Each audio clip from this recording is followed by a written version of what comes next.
I believe the greatest transfer of wealth in history is imminent. Are you going to have the skills, the know how, and the courage to take your shot? Or are you going to be in the same place you are right now? Now, I call this the baby boomer exchange. And what's happening right now, of course, baby boomers are between the ages of 57 and 75 years old. And today, they are retiring at a crazy clip, 10,000 per day. That's how many people are retiring in the baby boomer generation. And that's just mind boggling. It's estimated that 41% of all small business owners and franchisees are baby boomers, and they're retiring at this immense fast clip. And as they get older, of course, they're going to want to transfer their businesses, their small businesses, to their family, and it's just not happening. Their kids don't want to grow up to be small business owners.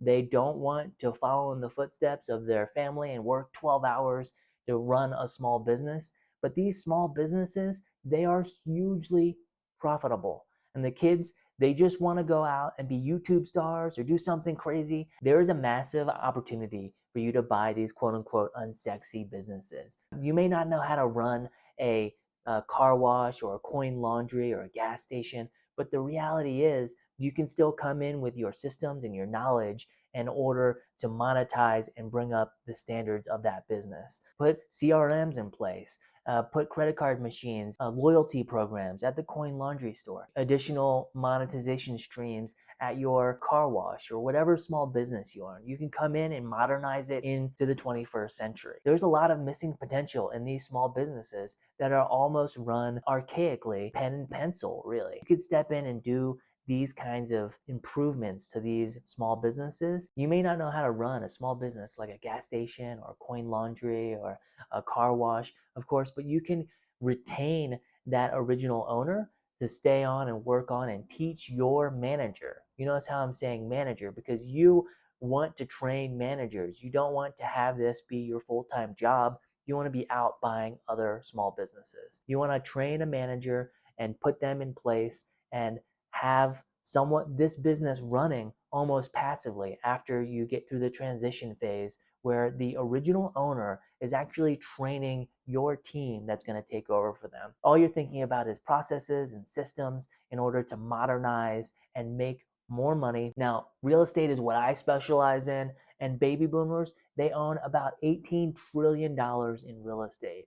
They comprise of just about 22% of the population in the United States, but they own a massive 42% of the real estate. Now think about that. It's like wildly unequal playing ground. The baby boomers got in early. It was more affordable. Yes, it was more affordable, even though interest rates back in the day were higher, but the income growth and the housing growth were at a sustainable level at that point.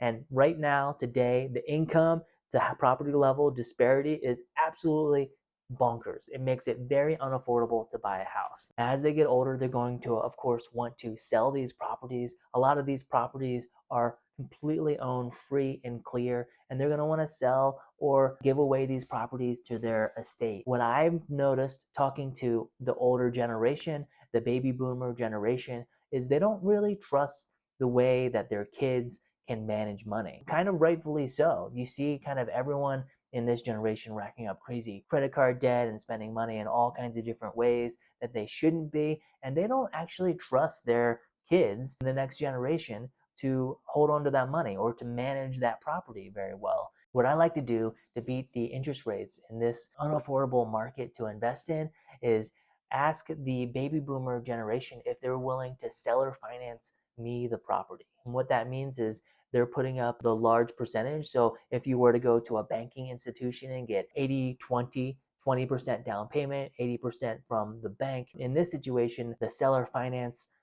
person would be the bank in this situation. And they'd be lending me 80%, and I would bring in 10 or 20 or 5% into the deal, and they would be lending me the rest at an interest rate that is typically a lot less than what the banks are offering today. Right now, I have a property in Reno. It's a 5-unit property and it is 5% seller finance. And today, of course, interest rates just a couple weeks ago were topping 8%. It's a lot better of a deal. You don't have to do anything when you buy these properties. You just have a conversation with them.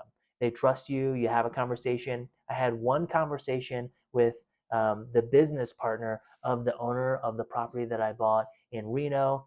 And that property, they loaned me the money with just one conversation. It was maybe a 2-minute conversation. Now, you have to think, why would these sellers want to sell or finance these real estate properties? It's also because it has massive tax advantages. Think about it. You don't have to pay all the taxes all in one giant lump sum. Spread it out over multiple years. As you can tell, there's going to be a massive transfer of wealth as like the real estate, 42% gets transferred to the next generation, as the small businesses get transferred to the next generation. And this is a huge opportunity for you guys. So get in while you can and start making these connections with these older generation people. They're looking to sell properties. They're looking to find someone with the same energy and excitement that they had when they got into the properties. I'm Josh with Active Real Estate. Make sure you subscribe and hit that like button. And please comment below. Let me know what you think. What is the next great transfer of wealth in your opinion?